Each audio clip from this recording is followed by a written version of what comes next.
Toi aussi, tu as déjà eu une panne de feu arrière où tu t'es posé la question de savoir comment savoir si ça vient des ampoules ou si ça vient du contacteur de feu stop ou du contacteur de marche arrière. Eh ben, bon, tu me diras, tu vas déjà regarder les ampoules.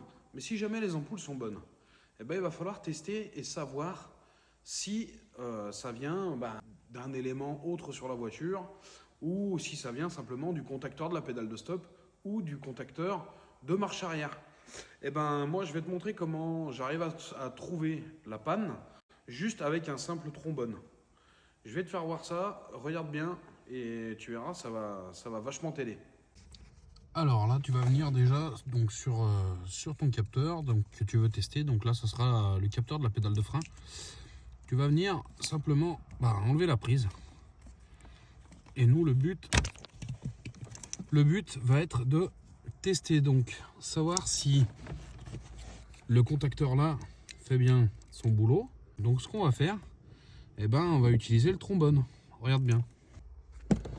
Alors, mon trombone, simplement, tu vois, tu vas le déplier et tu vas venir le mettre dans les deux cosses qui font contact pour ta pédale de frein. Donc quand tu vas faire ça, si tu vas derrière, donc tes feux vont s'éclairer.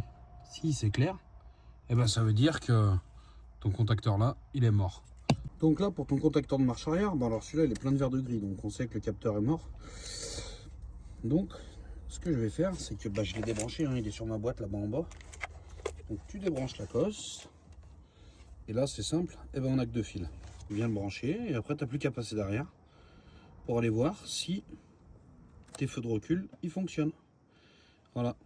Voilà une petite technique assez simple, surtout quand tu es tout seul, pour les feux stop ou pour ta marche arrière. Tu utilises simplement la méthode du trombone pour pouvoir analyser et savoir si ça vient simplement de ton contacteur ou après si ça vient d'ailleurs. Mais généralement, ces deux pièces-là, nous, pour les tester en garage, on fait comme ça, c'est la méthode la plus simple. Et allez, sur ce, je te souhaite une bonne soirée. Ciao.